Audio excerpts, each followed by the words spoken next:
Yeah.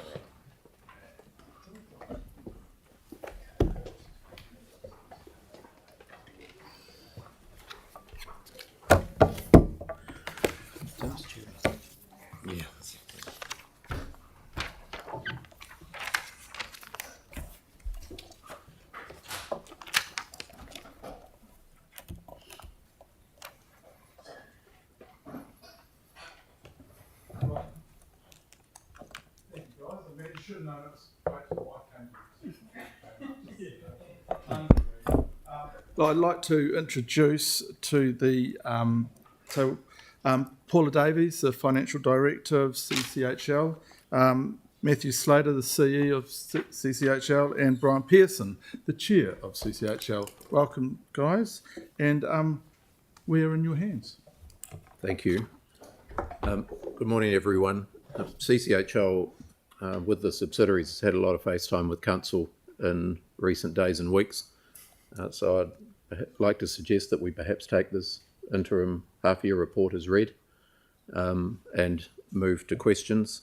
I would just highlight that the half-year results are showing a significant improvement on prior year, and that's as a result of the efforts of the subsidiary companies and the focus that they're putting on improved performance as per the directive that's come through from Council through the letters of expectation and CCHL to the subsidiaries in support of that.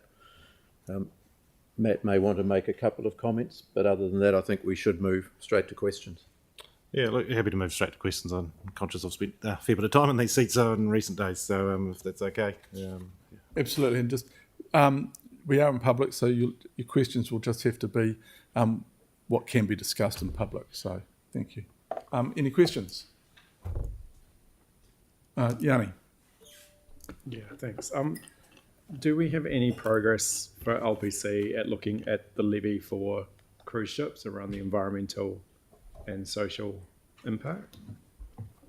Yeah, I'm conscious this was raised again yesterday, and it's something we're happy to pick up. I guess the focus, as per that emissions reduction workshop, is coming up with solutions to enable that whole entire sector to decarbonise, noting that we are a port that has only limited influence on the shipping lines in totality, including cruise ships for that matter. So, yeah, our focus is not on raising money. That in itself does not mitigate emissions.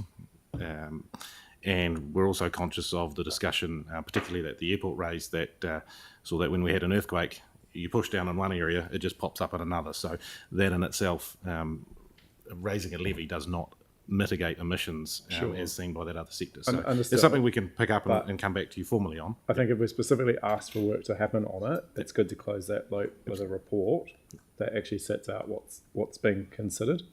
Because I do assume that we have picked up costs either through Christchurch NZ or ECAM with buses. But I could be wrong, but there was some comments previously around us incurring some costs possibly. So the other thing in terms of the port is this issue with Ngāti Wheki. Is there any update you can give us around the mana whenua relations with the port?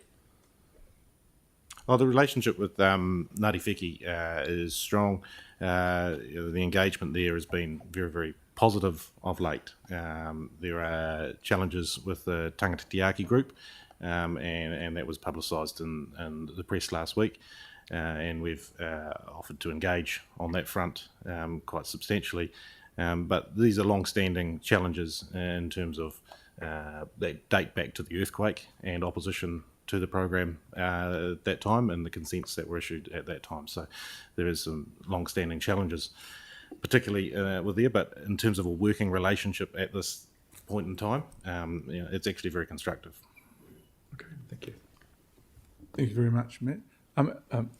Aaron?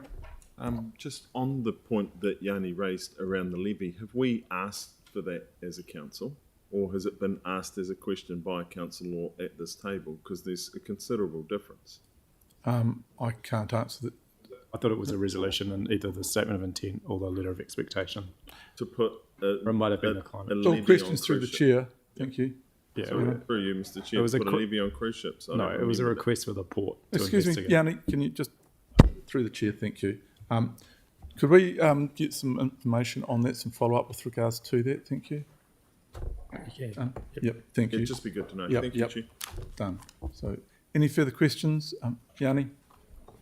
Thanks. Just in regards to the government levy that they've put on, and councils around New Zealand are bidding for that funding towards projects, has there been any consideration at CCHL level around projects that might, I mean, obviously the port, the airport would be the obvious ones, around the levy that's coming in from central government, going back into our city and our region to help with some of the visitor attraction? I'm not aware of specific engagement on that front. There is discussion around potentially working with funding bodies on a regular basis, such as ECA and the likes, but I'm not sure of any specific targets or objectives in relation to that funding that you're referring to. Okay. But something we can pick up with our subsidiaries. Might be quite useful to get advice from particularly LPC and the airport around the impact of that new levy, and if there was opportunities for us to consider cases for applying for funding, given people are being charged when they come in.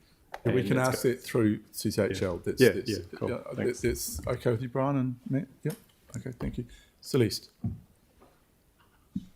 Hi. We had a really interesting presentation yesterday around sort of the carbon emissions and where we were on track. And obviously there was some really positive stories there. There was a couple of areas that there seems like there could be some opportunities that if we chose to explore those, we could make some real progress. One of the areas that came up yesterday was around capital investment to purchase low emission vehicles for city care. And they were talking about constraints, but we didn't get much information about in terms of, because I assume that there are some opportunities there that if the decision was to invest in those, that could be progressed. Yeah, it's a combination of cost and availability, and so there's no easy solution to electrify, say, the entire city care fleet in very short order. But it's something that, with every renewal, they are looking at this as part of their business. But naturally, it's a relatively low margin contracting business at the end of the day, and so there's a requirement of those that are the customers to pay for the costs associated with this, where there is an incremental cost associated with doing so, noting that it usually comes with a much higher capital cost, but there is some offset in terms of the operational cost. So it's being considered as part of the standard fleet renewal process for city care, and they gave some examples of stuff they're trialling at the moment, and particularly I think it was a BYD electric ute sort of thing. Is it possible to get just a bit more information about that in terms of if there was an opportunity to speed up that process? Because I don't know what that means in terms of replacing as they degrade versus kind of being a bit more proactive, as we've seen the airport has done. Yeah, absolutely. We can come up with some costings associated with what an accelerated or a transition cost associated with that city care fleet is. Noting we're thinking about this beyond just sort of the city care fleet. It's an issue that comes up in a number of the subsidiaries. So. Right. Thank you very much, Matt. Any further questions? Right, I'm happy to move this from the chair. Do I have a seconder? Thank you, the Mayor. All those in favour? All those against? Any abstentions? Carried. Thank you very much. Now I'm going to move from the chair, item 15, to exclude the public.